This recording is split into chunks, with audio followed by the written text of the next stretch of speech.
What is up, everybody? Welcome to another episode of the Think and Grow Show, formerly known as Online Marketing Simplified. Guys, I am super excited to present my friend and special guest, Rudy Lara, on here with us, who is a part of a company called Sales Geek. So, funny story, Rudy and I met and we were at a couple networking events together, and I kind of pursued him. I was like, dude, you guys are all about sales. Like, we need to talk because I am all about marketing and we could do some serious damage together. So it's been fun to get to know Rudy a little bit. And he's going to teach us a really interesting framework that you probably haven't heard before. I've never heard it before. It's called the C.U.R.E for Business. So he's going to be talking about that a little bit. But Rudy, say hello to everyone. Tell us a little bit about yourself. Yeah, hello. So my name is Rudy Lara. I'm a native here from the Dallas-Fort Worth area. So I lived basically my whole life in the Dallas-Fort Worth area. Um, and I am now currently in a position as a geek at Sales Geek. So exciting times, prior to that, I did work for a big corporation for 17 years in the sales function for that corporation. And what I'm doing now, I want to bring over, the sales director position to the small and medium sized enterprises out there and as a part-time sales director.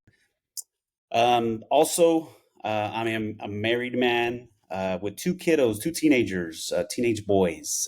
They're in high school, so that's comes with his challenges of being in high school boys. So yeah, that's something about me. That's awesome. Well, so talking about that framework, like give us a little bit of a teaser when we're thinking about sales. I think a lot of people have head trash about sales, just like they do marketing. But we also know how important it is to have sales and marketing, which is really funny to me. It's like what everyone's goals for the year. When people think of goals, it's usually like, I want to make X amount of dollars or sell this amount of things. And they're like, you invite them to a sales workshop or a marketing workshop. You're like, oh man, I hate talking about sales, or all marketers are crazy. And it's like, how do you expect to grow your numbers if you're not focused on sales and marketing? Like it has to exist together. So I'm sure you get that all the time, right? Like being in a sales organization, like, am I just crazy, or is that common? No, very very common. It's the idea of the word sales. It's just a dirty word. And the same thing with the marketing. It's all dirty. But at Sales Geek, we our approach is to make it fun because it needs to be fun. Typically a person that jumps into sales, they don't go to college or to school and for sales. They jump into it because they had an opportunity to do it, and then they become managers and directors. They continue down the pipeline. But it's very true. It's a dirty word, but we're trying to change that. The world to see it differently. And that's one of our mission is to change their perception of sales. Man, what a good mission. Do you think it's always been like that? Is it just like in the past decade or so that sales has gotten a worse perception?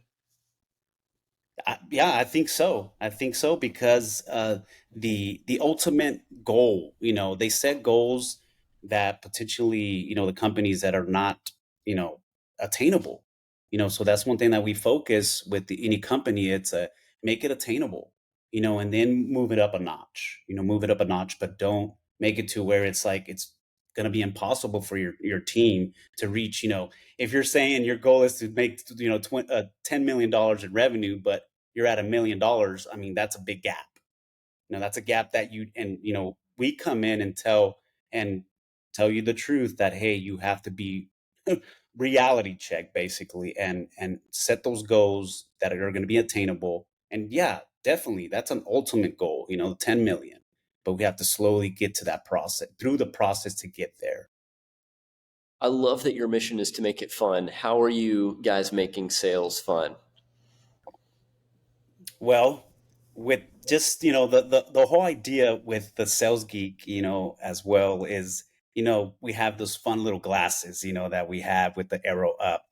But we have in our program, we have certain things that, just to get the excitement of those salespeople, what's going to drive them to do more? What's going to drive them to actually do the simplest things of, following up on a prospect, and actually building that relationship with that prospect, because once you get to know and build that relationship with them, it's different, and actually becomes a relationship, just kind of like our relationship that we've developed. It's not about the sale itself, it's more building that relationship. But we're all human, and I think everybody loves to have fun, and that's the thing. It's like, keep it fun with any activity. I think your and I definition of fun is a little bit different. Us getting up at four something in the morning and you running 5 miles every single day. And that's for the whole month of January, or 5K every single day? Yes, yes, yeah. It was a 5K every day for January, and I'm still on that, but It's not as amazing, focused. man. But I think it's still happening every day. So That's so good. That's so good. So tell everyone about this framework. Like you told it to me, and that's what prompted me to be like, I want to hear more about that, and I need to get you on my podcast. So explain to us a little bit about the acronym. What's the framework? How people can benefit from using it? yeah, so it's a concept at Sales Geek, the cure for your business, and you know the first word is, convenience. C for convenience, U for unique, R for relationship, and then E for expense. Majority of your customers, they're all going to fall under one of those, and really, ultimately it's going to be up to you and your company to find out which one you really want to focus on. And then that's just going to help you just really define why they purchase from you, and then help build yourself, a better value proposition, and then just really to refine, your sales and your marketing techniques, to that customer. And then you'll understand why you're successful as a business. So That's we good. So look at can, it, can you repeat those? the cure. Sorry, can So it's mhm. the cure. It's the convenience, the unique, relationship, or expense. And a great example that everybody knows, it's like Amazon. Everyone buys from Amazon. Why do they buy from Amazon? Because it's pretty convenient. They deliver. You click a button, it's delivered. They make it pretty easy to return as well. But it's the convenience part that really gets you to continue buy over and over. Yeah. What's so interesting is I think we never think about why people buy. We just assume problem solution. Like, hey, you need this. Like it logically makes sense if you do this, but we all know people don't make decisions on the logic stuff, or else everyone would have it figured out. It's all on emotion. And I love that the CURE acronym is that breaks down almost those emotional triggers to a more specific tactic of figuring out which of these four things are people emotionally making decisions on. What problem is it really solving? Is it solving the convenience problem, or is it solving the expense problem? Like what does it really boil down to? Which I think is just brilliant. And then sometimes you can also look at it this way. I mean, if you buy, yes, you could probably buy a tooth brush on Amazon for probably cheaper than you will at Walgreens. But if you need the toothbrush, if you're going out of town, at 5 a.m. and you need it now, it's not going to be about the cost. It's going to be the convenience of actually going to get it right there and then, because you're about to go out of town. Yep. Not that I can't wait for Amazon to deliver it. So in that scenario, CVS or Walgreens is going to be the better option. Yeah. So let's say for our listeners out there, if they're struggling with sales right now, and I'm going to ask you at the end how they can get in touch with you, and obviously, if there's a huge gap of what you're trying to accomplish and you just feel like you can't do it on your own, like Rudy's the guy to talk to. But someone that's just trying to take the next step in progressing towards getting like 1% better in sales, and they understand this framework, or they're trying to learn this framework, what are maybe some action steps, so it's not just in their head, they're actually taking action on these ideas? What would you recommend for them to start trying to do? Well, to okay, yeah. I would say on a daily basis, give yourself an attainable action, something that's very easy to do. If it's from making two calls, but put them down, put those two calls, on a piece of paper, and then knock them out, and then build on that. Build on it. If it's the next day, do those two again, and then three, add three. But that's what I would say, because at the end of the full month, you'll be kind of surprised of the results that, hey, I accomplished, if it's 20 working days, at least 40 calls. That's one thing. But then as well as think out of the box. Don't the same plan of making a phone call, but how about knocking on a door or doing something out of your comfortable zone and being uncomfortable of doing something different. But I think those things really push you to become a better salesperson. I love that. Are you much of a book reader or podcast listener? I would say a little bit.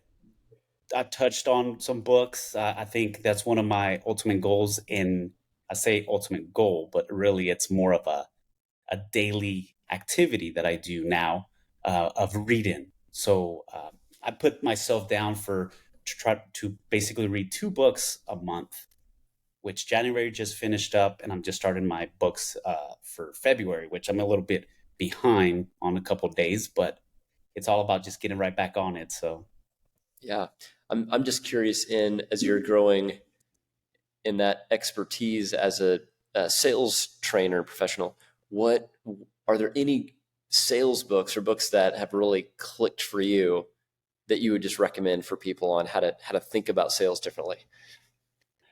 oh gosh.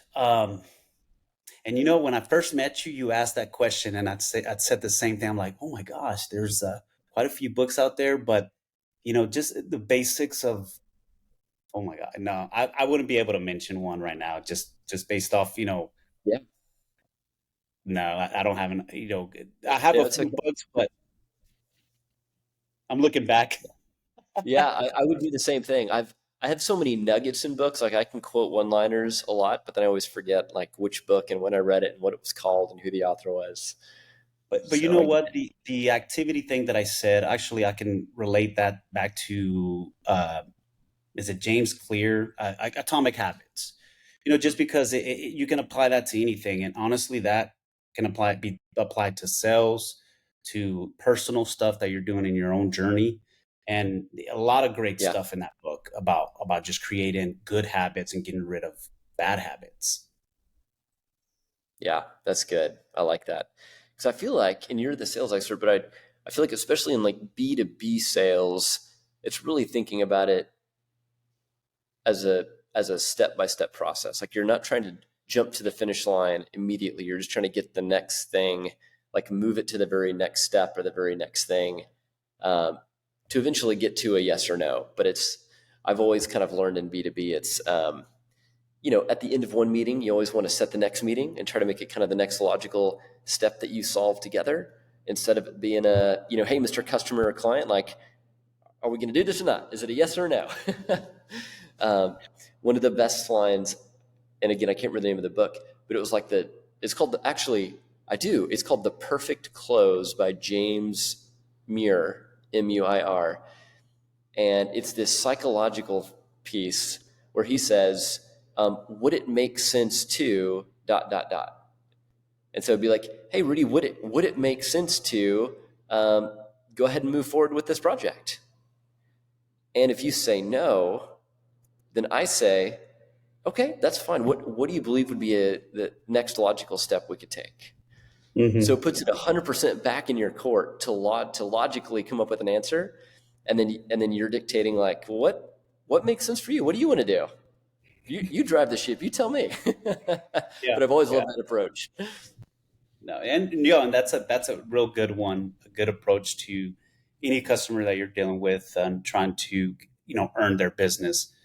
It's not just get their business, but earn their business. That's the key word, is earning. And earning, just like anything, it's hard work. You got to earn Yeah. it. So I'm curious from we go back to that the head trash And I love that mission. You guys are making sales fun again. Do you think there's more head trash with salespeople that are selling, or more head trash on people that are getting sold to by salesmen? I would say both, because you get trapped in a identity. As a salesperson, you get trapped in that identity of that, you're just a salesperson. It's a negative, and the customer as well. Oh, he just wants to sell me. He just wants to sell me something. So, um, but I've found it in the time that I spend in the corporate uh, world that the relationship part goes a long way. And I believe that most of my customers, even to this day, they would remember who I am because I treated them like a person, not just a number, somebody spending money with me. It was more relationship building. And they always just wanted to deal with me directly, even though I had a team under me to help. But that was fine. That was fine. I could help them. But that was it. The relationship part was huge in that, and building something in the local community where I was working. And I think that whole concept is what brought me over to Sales Geek, that I wanted to continue that, but providing that to the local community through, the small and medium sized enterprises. Yeah, that's really good. That's really good. Because I think, if you get in that mindset of sales being just problem solving and thinking of yourself as the consultant or the guide and helping people solve a problem, I can see that where it's a lot of fun. Like when I get to sit in front and do whiteboard or see people sell, and the person that's buying is excited to buy and they're giving you a hug and a high five, like, Yeah. holy cow, it doesn't get much better than that. Oh yeah, that's a good feeling. That you become almost like family to them. It's a we're on a journey together, and that's the biggest thing that we try to let everyone know, that Sales Geek, we're yes, it's a consultant type of business, but it's more of like we're in there with you. We're not just going to give you something to do and let you be. We want to be a part of your business and see the success of your business. So we're going to walk side by side, in front of you, behind you, pick you up, push you if we have to forward, to get things done, because we set this plan for you to be successful. But we both have to do our parts, the customer and us together, not separate. So that's a great segue because I'm really curious. This isn't just a commercial for Sales Geek, but I'm really curious too, just about your program. So tell me and our listeners how Sales Geek work. If someone raised their hand and said, "I need a Sales Geek," what does that mean? What do they get? No, so we would build out a plan. Of course, we'll meet with you and build out a plan, and depending on what your company needs, if it's going to be a half day, up to 4 or 5 days throughout the month, and we're your sales director for that time at your office, or if it's a Zoom call, however you want to handle it. But we're available for the full month, so it is on a retainer, but we are your sales director for your business for the full month. And I think the studies or the customers that we've had, it's about a 6 month period time where we start seeing things change in the business, because we're in there as the part-time director of the business. We look back, if it's already an existing business, we'll look back 3 years, and then we'll look forward for the next 3 years, and then create a process or a plan in anything that touches the sales function, from even HR, because the HR has the people part, or the processes, of a pipeline, creating pipeline, or propositions from the marketing department. We want to touch everything that's gonna help the salesperson become better and grow the business. Yeah, that's so good. That is so good. Um, Cool. Well, anything else? So we went over that framework a little bit, and hopefully you guys got some extreme value from the cure. And just as a reminder, Rudy, one more time, tell us what cure stands for. So convenience, unique, relationship, and expense. That's great. So writing those down and remembering those, and then that answers the question of why people are buying from you. Is that right? Yes, And you'll have a better. can it be multiple of those areas, or what do you recommend for people to how they think about that? It would. It could be, but I want to say majority of your customers will fall in just one, and then you have to figure out where you want to put your focus, for the return of your investment on which one you're going to do. Now, can you try all of them? Yeah, of course. And then are there going to be customers that are one or and the other? Yes. There's going to be one-time customers that buy just one time. So that's not, it's going to be just probably for, if it's a cheaper pricing, one time. And then you typically lose those because it's all about the price, you know, um, or if it is a relationship, those are typically a longer term customer. So it really depends on that customer base that you're trying to build. That's good. And that dovetails perfectly into marketing strategy as well. I think when you figure out, if it's relationships, like people are buying from me because of blank, let's say it is relationships, then the marketing messaging and communication needs to be about that as your value proposition. And even using Yep. that messaging of, hey, people like you buy from people like me because they're solving this relational problem through this process or this tool. Like that just dovetails perfectly into how you take why people buy from you and make that the primary focus of your messaging. Because what I found too, in order to get the sale, people have to know you exist. And if you don't have a clear message, you're going to confuse the crap out of people. And we always say in marketing, like if you confuse, you lose. Like you're never going to even get to a sales conversation if people have no idea what the crap you do or what problem you're solving. Yeah. Awesome, Rudy. Well, hey, man, thanks for being on the show. If people are curious, like how they connect with you, and just to let you guys know, so the company that Rudy is representing is originally from the UK, and he is one of the first ones to be here in the US and creating this. So it's kind of a cool opportunity that you guys get to hear from him, and then possibly even get to meet him or work with him. But Rudy, if people want to connect with you, or maybe have a conversation of like, hey, I need a sales director for a month, I want to hit some realistic big goals, how do people connect with you? Yeah. So we have our website, which is salesgeektx.com. That's for Texas.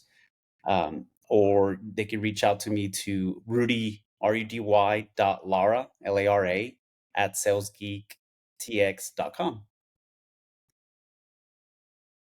Awesome. That's perfect. So guys, don't be shy. Rudy is awesome. And if you just have questions or want to have a conversation with him, like if there's ever a time to push into sales and marketing for your business, like I don't know what you are waiting for. If you're worried about it being awkward or having weird conversations, like you're an entrepreneur, so you should be pushing into every sort of awkward thing you can to get to the good stuff. And sometimes it's just one conversation away uh, from where you're trying to go. And being, like Rudy mentioned earlier, being comfortable doing the uncomfortable things. That doesn't mean you have to run a 5K every single morning like Rudy, um, but you could. Awesome, Rudy. Anything left in closing? Anything you'd like to add before we shut this down? No, I think this was great, and I hope I hear from the Dallas Fort Worth community, and beyond, because I am one of the first franchise here in the area, and we are expanding. And as well, one thing that I want to say, we are also looking for more part-time sales directors to add to our franchise throughout the Texas. We do have another gentleman that is doing Lubbock right now, so he started with me as well. So we, and then as well as the master franchisor is here in the Dallas Fort Worth area, looking for more franchisees. Very cool. And just real quick, pressing into that, what kind of experience, if someone is maybe interested, what kind of sales experience do you need or are you looking for? Yeah, basically it's sales directors. If they are in that realm of having teams that they're directing, that's what we're kind of looking for. They can reach out to through the website. The main contact there, his name is Joe. you can contact him, set a one-on-one, and he'll give you the just kind of the breakdown of what, you have to be a geek, you have to fit the geek, you know, formula. So he'll have some questions to ask. So Yeah, very cool. Well, Rudy, thanks so much for being on the show. Guys, thanks for tuning in. Make sure to check out Rudy's website, see what he's all about, and we will catch you on the next episode. Thanks, everybody. thanks for having me.